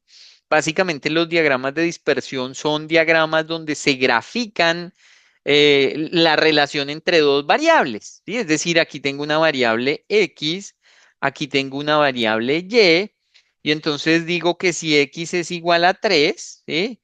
Entonces Y es igual a, no sé, a 25, ¿sí? Este es un punto que me denota esa relación entre esas dos variables. Y al modelar todos los puntos que yo tengo, muchas veces eso me permite entender qué tanta es la dispersión, qué tan dispersos están los datos, ¿sí?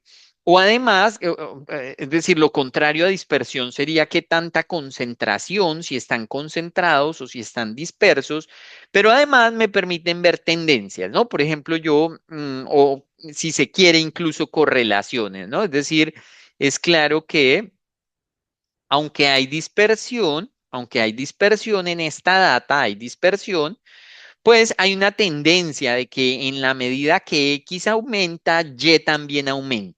¿Sí? Con dispersión, pero me permite ver eso, la data. Entonces, muchas veces nos permite, desde luego, hacer correlaciones, mirar tendencias y demás. La curva S, que yo no me voy a referir aquí a nada más, solo recuerden que la curva S, el valor planeado, me representa el costo planeado o presupuestado del trabajo programado, que tenemos otra variable que llamamos el valor ganado, que ya me representa el costo planeado, pero del trabajo realmente ejecutado, y una tercera variable que es independiente, que es el costo actual. Y recordar que a la hora de la verdad, los indicadores de desempeño, las métricas de desempeño están en función de tres variables, ¿no? De esas tres variables, del PB, del EB y del AC. ¿Listo? Además, recordar que las curvas S no solo nos permiten ver el desempeño con corte a día de hoy, sino nos permiten ver tendencias. Por ejemplo, acá, miren que en este tiempo las tres curvas estaban mucho más cerca. Acá, por acá, las tres curvas están más lejos, las brechas entre los tres están más lejos. Es decir, que uno intuiría sin entrar a ver la parte numérica, que aquí el desempeño del proyecto estaba mejor en términos de que estaba más cerca al plan que aquí, ¿sí? Aunque hay que entender, pues, qué variable representa qué componente o qué desempeño del proyecto. Otro de estos artefactos, entonces, es la matriz de involucramiento de interesados. Creo que ya había hablado de ella. Es una matriz en la que normalmente yo analizo el nivel de involucramiento que quiero de cada involucrado, ¿no? Es decir, aquí tengo los involucrados y por acá tengo 5 estados diferentes para los involucrados. Y yo voy a designar para cada involucrado en qué estado actual se encuentra. Es decir, el stakeholder uno se encuentra actualmente, C significa current, que es actualmente en un estado inconsciente. O sea, para él el proyecto no existe, no está ni a favor ni en contra, no, para él, él no es consciente que el proyecto existe, pero Probablemente en algún momento lo necesitemos comprometido. Entonces acá tendría que poner es una D. ¿Sí? Una D. ¿Sí? Es decir, este es el estado actual y quiero llevarlo a un estado D. ¿Cómo lo llevo de estado C a D?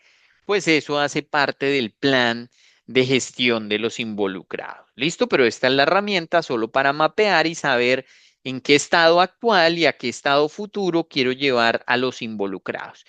El mapeo de flujo de valor, que ya lo había yo también recordado por allá antes, ¿cierto? O sea, muchas de estas empiezan a ser repetitivas, las voy a pasar muy rápido. Me permite analizar un proceso y ver la relación entre lo que son los tiempos propiamente invertidos en el desarrollo del proceso y otros tiempos que a la hora de la verdad en el marco de lo que es Lean Construction terminan siendo tiempos no deseados, ¿sí? Porque terminan siendo tiempos de espera, de stock, ineficiencias a la luz de lo que dice Lean Construction. No olviden el mapeo de flujo de valor.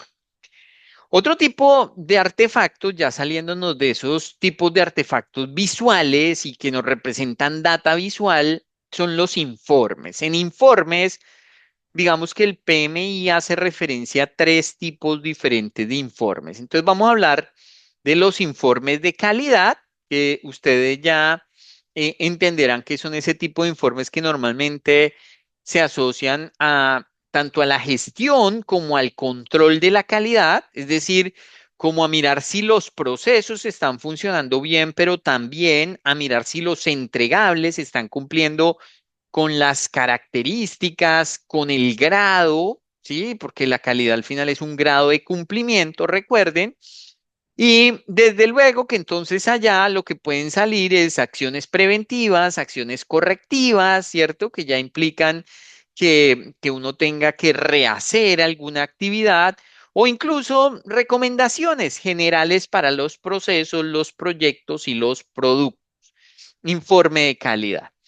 El informe de riesgos es otro de los informes que se menciona específicamente y que hace referencia a que como los riesgos son evaluados continuamente, pues sale un documento que da cuenta de cuál es el estado individual de cada riesgo, ¿sí? O sea, si hay riesgos materializados, si se está implementando el plan de respuesta a los riesgos definidos, si cambió la valoración, pero también nos da una idea de lo que es el nivel de riesgo general del proyecto. Es decir, cada riesgo por aparte implica una vulnerabilidad del proyecto, pero todos sumados nos dan lo que denominamos el nivel de riesgo general del proyecto.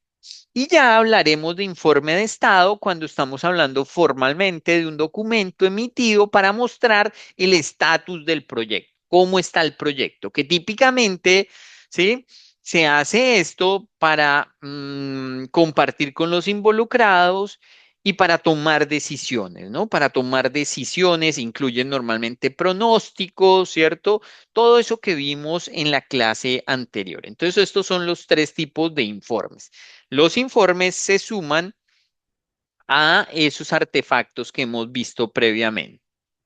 Por último, tenemos estos de acá, que yo creo que de alguna manera ya los hemos visto y que yo voy a hacer una mención rápida, pero que no vamos a invertir más energía en ellos, ¿no? Por un lado, los acuerdos y los contratos. Recuerden que los acuerdos y los contratos, que podría ser hasta redundante, porque finalmente un contrato por definición es un acuerdo, ¿cierto?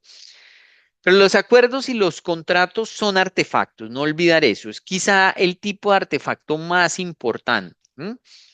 Dentro de esos, entonces, el PMI nos recuerda que hay diferentes tipos de contratos, ¿sí? Y esto puede ser más familiar para nosotros, para los que hemos trabajado ya en proyectos, ¿cierto? Nos habla de contratos de precio fijo. Ustedes ya saben que los contratos de precio fijo son aquellos en los cuales se pacta un solo valor por todo el trabajo a realizar en el marco del proyecto. Dice el PMI que típicamente esos son contratos que debieran utilizarse cuando el alcance del proyecto está muy bien definido, ¿sí? O sea, el proyecto está muy bien definido, entonces y además hay poca incertidumbre en términos de cambios, o sea, no se esperan grandes cambios en el alcance, entonces podríamos poner el precio global fijo. Es típicamente un tipo de contrato donde la mayor parte del riesgo la asume el contratista. ¿Sí? Típicamente, porque si surge algo, una desviación, algo que no se tuvo en cuenta, como ya hay un solo precio, pues usted está obligándose precisamente a cumplir con el alcance con ese precio. El contrato de costos reembolsables, que básicamente es un contrato donde el contratista, si este es el contratista, o más bien, digamos que este es el contratante, ¿sí? Contratante, y este es el contratista. El contratista lo que hace es que actúa como un administrador del contratante y entonces subcontrata una serie de actividades o compra una serie de productos y servicios, ¿sí? Entonces contrata los diseños para un proyecto, luego contrata por aparte la construcción de una parte del proyecto con un contratista A, otra parte con un contratista 3, con un contratista 3, y aquí quería decir es un contratista 2, otra parte del proyecto con un contratista 3 y el mobiliario o otros activos que se requieren con un contratista 4. El contratista subcontrata, miren acá, subcontrata a nombre del contratante. Y todos los valores, sí, todos los costos, productos de esos subcontratos, el uno, el 2, el 3 y el 4 se llevarán al contratante, ¿sí? O sea, el contratante es quien va a pagar por los costos de uno, de dos, de tres y de cuatro, pero además va a pagar un fee, lo que el PMI llama un fee, o sea, un porcentaje al contratista, porque el contratista está haciendo un trabajo que es administrarle, ¿sí? El proyecto. Entonces, básicamente se llaman contratos de costo reembolsable porque el contratante termina reembolsando o pagando por todos esos costos más un fee que le paga el contratista. ¿Listo? Está el tercer tipo de contrato que se llama por tiempos y materiales. El contrato de tiempos y materiales no es propiamente un contrato por precios unitarios, no. Es un tipo de contrato donde no se sabe muy bien el alcance, no se tiene muy claro. Y entonces se pacta una tarifa de lo que se puede. Por ejemplo, si yo tengo que desarrollar una reparación, ¿no? Y no sé exactamente en qué va a terminar eso, pues pacto una tarifa por hora del trabajador más el costo de los materiales, ¿sí? Entonces un poco voy a la ciega, defino lo que puedo y al final voy a terminar pagando con esa tarifa multiplicada por el número de horas más los materiales que se hayan requerido.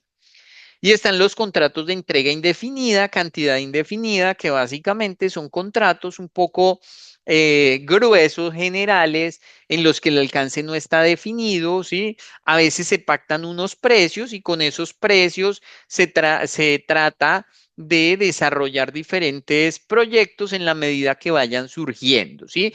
Un contrato de entrega indefinida, cantidad indefinida, uno se lo puede imaginar como, imagínense un contrato donde tenemos horas hombre de ingenieros, horas hombre de profesionales, no sé cómo se llama, pero los que hacen el código cuando se desarrolla una aplicación, desarrolladores de software, tenemos diferentes ítems contractuales con diferentes horas o valor por hora pactado y al final, cada que salga un trabajo, hacemos uso de ese contrato, estimando la cantidad de horas que se va a requerir para ese entregable en particular. Es decir, es una especie de contrato marco al que uno se puede ir adhiriendo en la medida que salgan trabajos, ¿no? En la medida que salga una orden de trabajo, ¿sí? Una orden de trabajo para ese contrato en la que vamos a entregar o vamos a desarrollar, el contratista va a desarrollar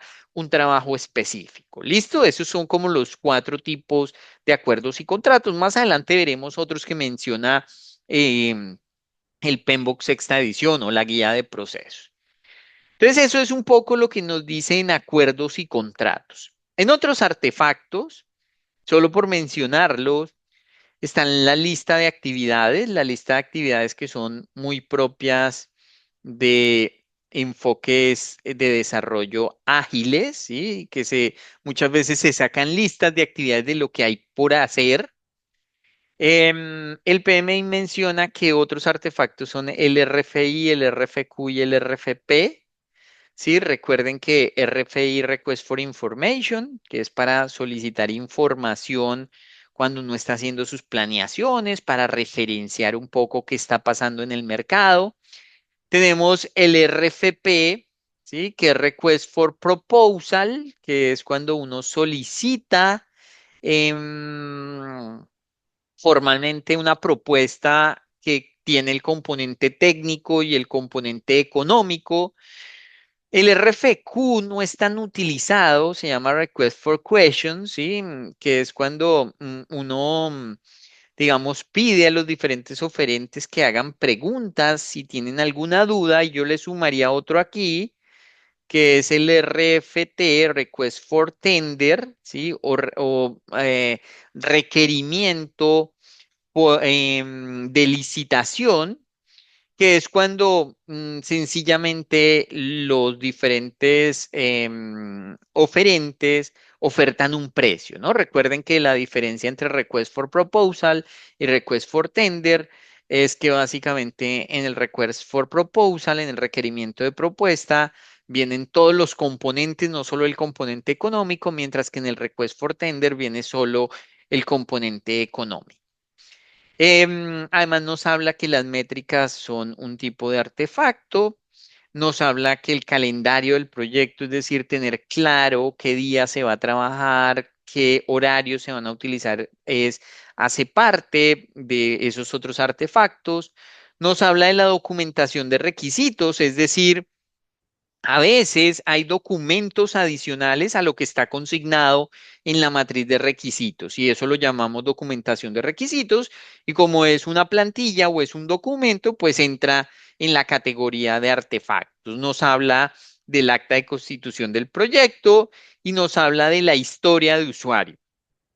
Historia de usuario es un término muy acuñado, sobre todo en proyectos de tecnología. Y historia de usuario, imagínense, es un documento en el que el cliente o cualquier involucrado dice, oiga, yo quiero que en la página web me desarrollen un botón para que en ese botón la gente pueda hacer clic y con eso la gente pueda irse a una página donde hay unas promociones que ellos pueden utilizar. Y entonces les describe el por qué, el para qué, qué necesita, y eso es lo que llaman historia de usuario. Y entonces, como los proyectos de tecnología tienen esos enfoques ágiles, esas historias de usuario se recopilan y entonces se empiezan a atender por ciclos, ¿no? Por esos famosos ciclos, dependiendo si es mediante iteraciones, si es em, mediante iteraciones o de manera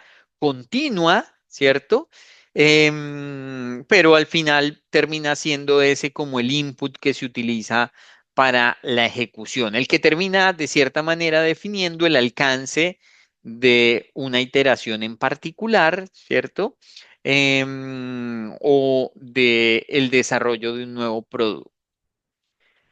Con eso terminamos los artefactos y de nuevo la recomendación de que revisen los artefactos, los lean y traten de tener una idea de qué representa cada uno, ¿sí? No es necesario que se los memoricen, no es necesario que se los sepan todos, pero hay unos que son importantes y yo creo que la gran mayoría ustedes con un par de herramientas mnemotécnicas los van a recordar, ¿sí? Por lo menos su funcionalidad. Sí, por ejemplo, por aquí en los planes de gestión, ustedes saben que los planes de gestión no hay que hacer mucho esfuerzo porque básicamente son documentos que dicen cómo se va a desarrollar, cómo se va a gestionar esa área de conocimiento en el proyecto. ¿M? Por ejemplo, los artefactos de línea base también son papita para el loro, o sea, son fácil porque hemos hecho mucho énfasis en las líneas base. Los artefactos de datos o información visuales, algunos requieren un poquito más de volverlos a mirar, ¿cierto? Pero muchos por su nombre, pues uno los identifica, los tableros, los histogramas, ¿cierto? Hay muchos que yo creo que ustedes van a recordar solo con leer el nombre, van a tener una idea de qué se trata cada uno de esos artefactos y la invitación es que hagan este ejercicio con modelos, con métodos y artefactos, porque al final son el eje central de casi que el 50% de las preguntas, ¿sí? Porque estos están fuertemente asociados a los procesos.